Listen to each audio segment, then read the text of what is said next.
آج کل تو جناب طلاق کا ریشیو اتنا بڑھ گیا ہے، ادھر شادی تھوڑے مہینوں بعد کہتے طلاق ہو گئی۔ ارے بھائی کچھ تو ٹائم دیتے رشتے کو۔ جو بزرگ ہیں میری بات سمجھ جائیں گے، جن کی شادی کو 25-30 سال ہو گئے ان کو میری بات جلدی سمجھ آئے گی۔ یہ نوجوانوں کو نہیں آتی سمجھنا، میرے پاس تو آتے ہی رہتے لوگ، کہتے ہیں عبدالحبیب بھائی بہت پریشان۔ کیا ہوا بھائی؟ بڑی دعاؤں سے شادی کی، شادی کے بعد گھر میں جھگڑے ہی اتنے، ماں کو بیوی پسند نہیں، بیوی کو ماں پسند نہیں، ماں کو سمجھاؤ تو بیوی ناراض، بیوی کو سمجھاؤ تو ماں ناراض۔ میں تو پریشان ہو گیا شادی کر کے، میں ختم کر رہا ہوں، طلاق دے رہا ہوں۔ تو میں نارملی نوجوانوں کو جو سمجھاتا ہوں آج لائیو سمجھا دیتا ہوں، شاید کسی کا گھر بچ جائے، کہ یاد رکھو شادی کے پہلے 4-5 سال ہمیشہ مشکل ہوتے ہیں، فیصلے میں جلدی مت کرنا۔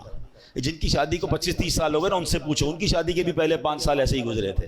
سب کے گھر میں لڑائی جھگڑے چھوٹے موٹے شروع میں ہوتے ہی ہیں، اس کی وجہ ہے ایک نیا مہمان گھر میں آیا ہے جناب، وہ سب کو سمجھ نہیں آ رہا ہے، اس کا مزاج الگ ہے، گھر والوں کا مزاج الگ ہے، تھوڑا ٹائم لگتا ہے ایک دوسرے کے مزاج سمجھنے میں۔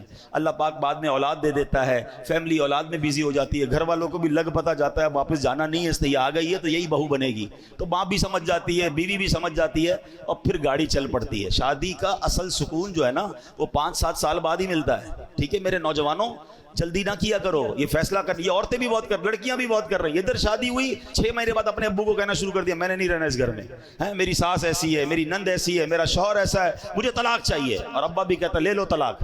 اللہ کے بندوں، طلاق کے بعد عورت ہی پھنستی ہے، اس بیچاری کو دوبارہ رشتہ اتنا آسانی سے نہیں ملتا، اس کو بعد میں اپنے گھر میں بھی لوگ اجنبی سمجھتے ہیں۔ پتہ نہیں کیوں نہیں سمجھ رہی ہیں میری بہنیں، 2 بچے لے کر چلی گئی گھر میں کہ میں طلاق لے کر جاؤں گی، میرا ابا مجھے رکھے گا۔ ابو کب تک رکھے گا؟ ابو کا انتقال ہو گیا، پھر تمہیں کیا تمہارے بھائی سنبھالیں گے جن کی اپنی شادیاں ہو گئی ہیں؟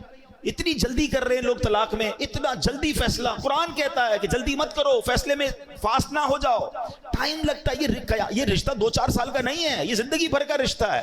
اللہ کرے یہ جنتوں تک کا رشتہ بن جائے۔ ہر وقت فیصلہ کرنا ہے کہ ابھی ختم کرو، ابھی فیصلہ کرو، ابھی طلاق دو۔ یہ مرد، اللہ کا بہت بڑا احسان ہے کہ یہ طلاق کا حق مرد کے ہاتھ میں ہے۔ اگر یہ عورت کے ہاتھ میں ہوتا نا تو ہر دوسرے بندے کی طلاق ہو چکی ہوتی، ان کا تو کام ہی ہے فیصلہ کرنا۔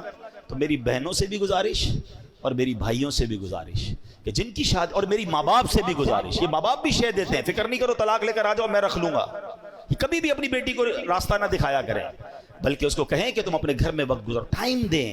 کچھ وقت لگتا ہے، اللہ کی رحمت سے انڈرسٹینڈنگ بھی ہو جائے گی اور اگلی زندگی بڑی خوشگوار اور پیار والی گزرے گی۔ اور مجھے آ کر کہا کئی لوگوں نے کہ آپ نے مشورہ دیا، میں تو طلاق کا فیصلہ کر چکا تھا، مگر اب الحمدللہ کچھ عرصے بعد میری فیملی میں سب میں انڈرسٹینڈنگ ہو گئی، میں بہت خوشی والی لائف گزار رہا ہوں۔ یہ قرآن کہتا ہے کہ تمہارے لیے ہو سکتا ہے کوئی اور بھلائی رکھی ہو، تو خدا را یہ فیملی، یہ رشتہ، یہ کوئی ایسا رشتہ نہیں کہ آج بناؤ کل توڑ دو، اس کو چلائیں، اس کو وقت دیں۔ اللہ نے آگے بھلائی رکھی ہوگی، اللہ نے آگے خیر رکھی ہوگی۔